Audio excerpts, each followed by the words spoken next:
So MLB The Show 22 has been out for about a month now, and I have found my perfect settings in the game that I'm going to share with all of you. Hitting, pitching, fielding. We're going to be breaking down every single setting in the game. I'm going to be giving you guys all my settings, and then you figure out what works for you. So if you're excited for the video, do me a favor, hit the like button, hit that subscribe if you're new. I would greatly appreciate it, and make sure to go follow me over on Twitch. We've been live streaming a ton of MLB The Show 22 content over there, answering a ton of questions. So I hope to see you all in the next stream, but I hope you enjoy the video, and let's get it.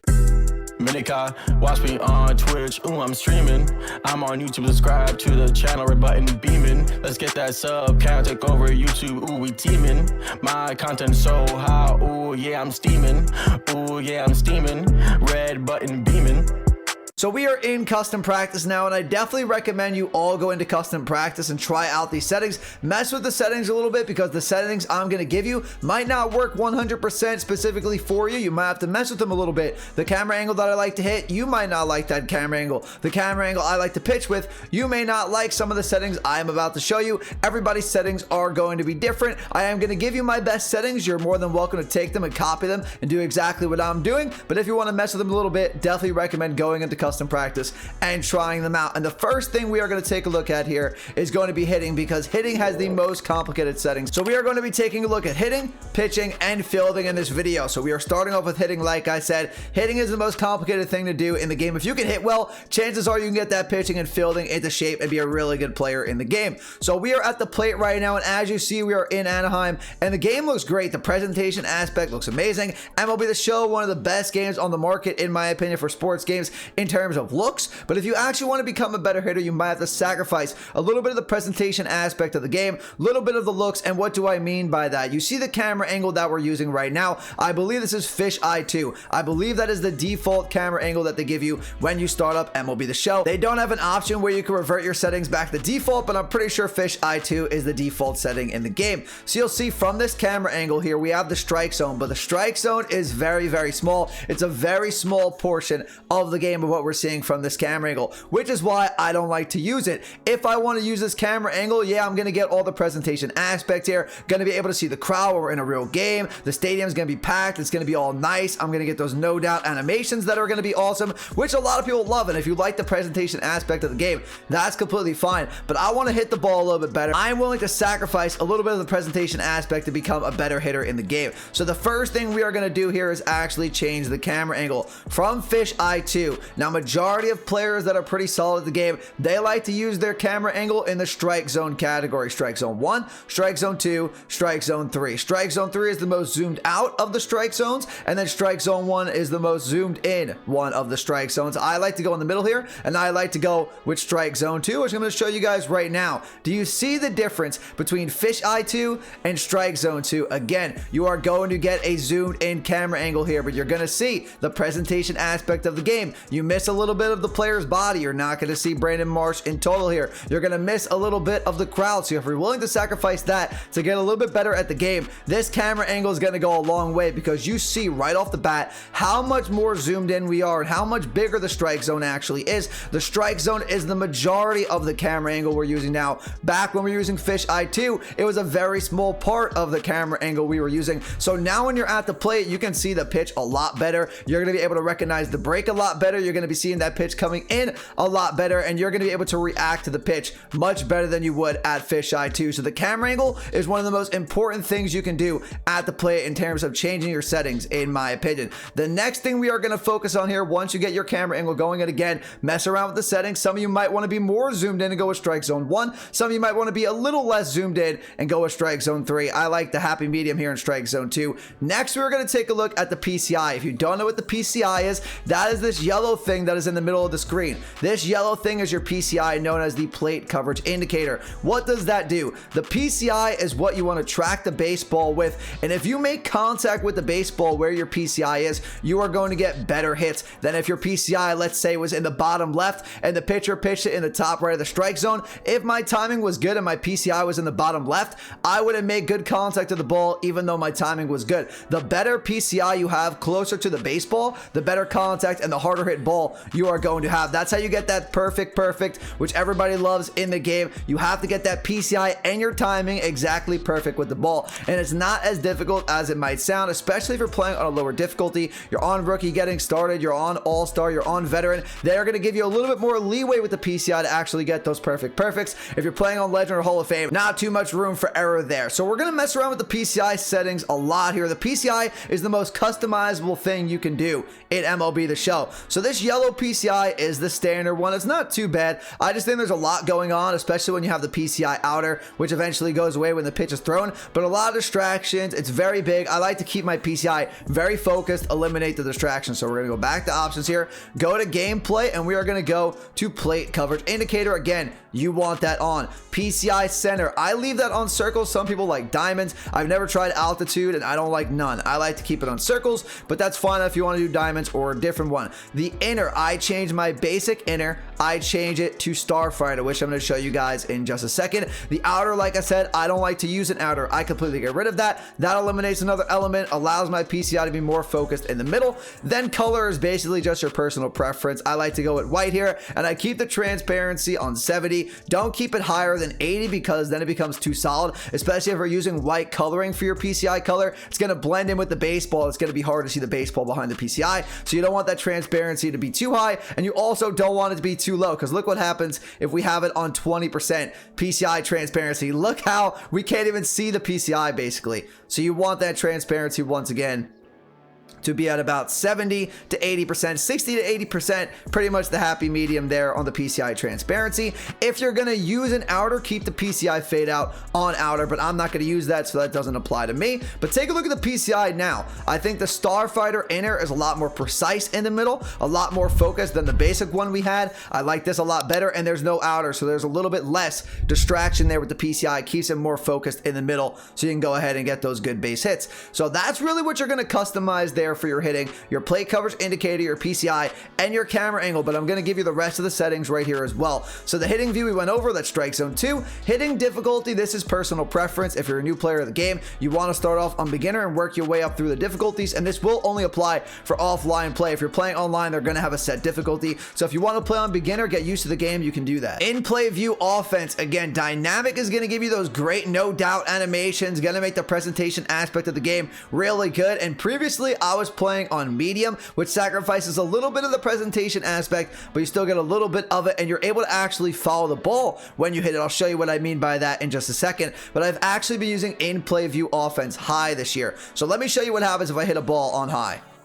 Let's see what happens right here. So you're going to see how it actually tracks the ball, and we're getting that view kind of like from a drone aspect. Let me show you what happens now if we're on dynamic. You're going to see from the point of view of the batter, but you're not actually going to follow the ball like we just did. You see how it stays at home plate? So it's going to be harder if you're on dynamic to actually follow the ball, know if you actually have a double in the gap, know if the ball is going to get over your opponent's head, and know if you should round a base, if you should tag up, or if you should stay put. If you're playing on dynamic, it's a little bit of a harder read, but obviously you get those great no doubt animations. So if you want those no doubt home run animations, stay on dynamic. But if you're wondering if you should go for that double, round the base, tag up, all that stuff, the ball is going to get over your opponent's head if they're going to catch it. I recommend playing on either medium or high. I like high better this year though. Hitting interface, this is zone. You don't want to be on directional. Zone is going to allow you to use that PCI and get a more precise hit.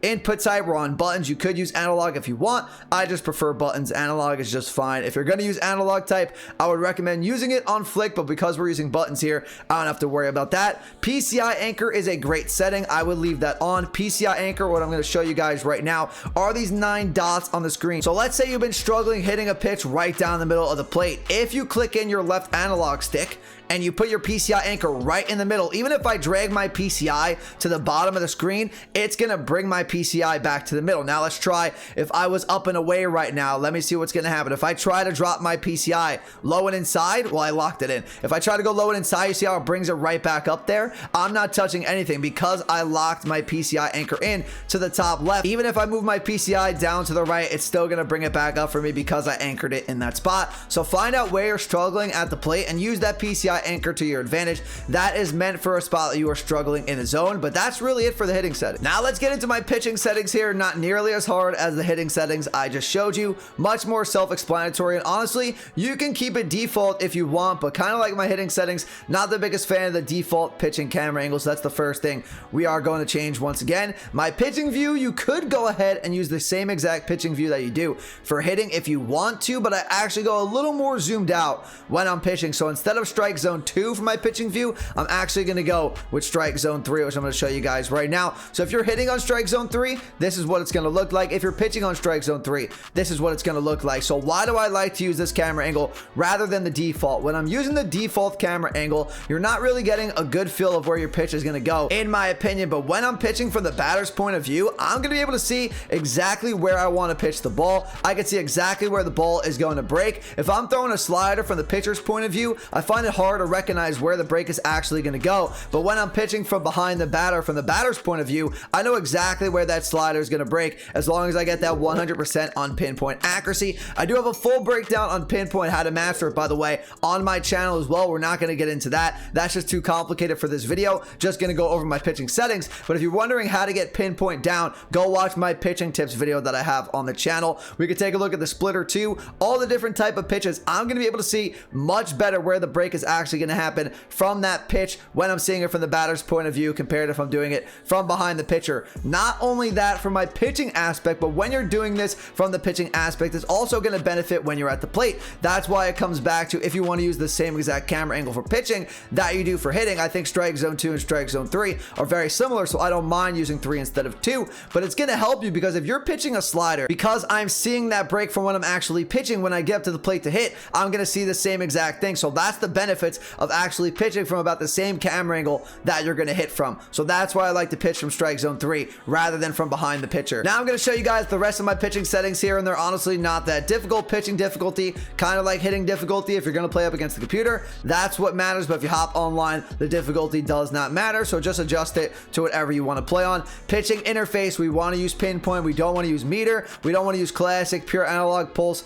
Pinpoint has the most benefit of actually using this pitching interface, so we definitely want to use pinpoint pitching. Pitch feedback, you want that on. You want to know if you're late on the release of the pitch. You want to know your accuracy in terms of the pitch trail for pinpoint pitching, so you definitely want that on. Pitching view, we just went over. Pitching ball marker, you definitely want that on. That's going to show you the break of the pitch. The fastball, it's going to show you that red line we were just taking a look at there. The slider, it's going to show you where that pitch is actually going to break, so that's why you want that pitch trail fade on. Pitch confidence, doesn't really matter if you have it on or off. Regardless, it's still going to have the same impact. You're just not going to see the pitch confidence if you put it off, and you are going to see it if you have it on. Pitch delay, this is another offline feature. If you're playing against the computer and you feel like they're taking forever to pitch the ball, put it on faster. They will pitch much faster, so there won't be as much delay in between pitches. But if you feel like their speed is fine, just keep it on normal. And then API, another offline setting where they're actually going to show you some recommendations on where to pitch the ball, but if you hop online, they're not going to do that. And the final settings we are going to take a look at here today are going to be the fielding settings. First one is going to be throwing interface. You want that on button. You do not want pure analog. That way, if you're going to throw it to first base, you're going to click circle or B if you're on Xbox, triangle or Y to throw to second base. Just very simple. I want that on button accuracy. Throwing meter, you also want that on. That's going to allow you to reach that green spot on the throwing meter to allow you to deliver a perfect throw every single time, regardless of the accuracy of your player stats. So you want that on as well. Fielding decision, you can put that on assist. That's going to allow the CPU to actually guide you to the left, to the right. If a ground ball, fly ball is hit near you, it's going to help you get there. It only helps you, doesn't hurt you. Keep that on assist. Throwing decision, you want that on off. If you're online anyway, it's going to be off no matter what, so it doesn't matter too much, but you want throwing decision to be off, in my opinion. In play view defense, you could go medium or high for this, but I actually go with the presentation aspect here. I leave it on dynamic. Feel like it doesn't matter too much for the in play view defense, in my opinion, so I leave that on dynamic. Haven't had a problem with that yet. The hitting, though, I like to change that to medium or high. Have had problems with dynamic in the past. Throw canceling, you want that on. Just in case you click the wrong button, you meant to throw to first base and you wound up throwing it to second, you can immediately click B or circle and throw it back over to first base. It also allows you to pump fake your opponent online. They might think you're about to throw the ball and then you run up and tag them when you're in a pickle there. One button dive and jump. You're going to want that setting off because you don't want your player to go to rob a home run, they dive on accident, or you don't want to go ahead and try to make a diving play and your player actually jumps on accident. So you want that off. Auto infield dive and jump reaction, you want those both on. on. In case the ball is hit just above your head, your computer will jump for you to hopefully make the play, or if it's hit just to the right or left of your player, they will dive automatically, hopefully make the play that way as well. So you want those both to be on. Catch position indicator, this one is super important. Trackball is the default, and I'm going to show you guys what that looks right now. This is the default setting with that blue line. I don't want that. I want the baseball icon. I know a lot of other people that play the older MLB The Show games, they want that as well. So you're going to go to fielding, and you are going to change the catch position indicator to drifting ball. And look what happens when Altuve is going to hit the ball of the outfield. Do you see how that white baseball icon comes back?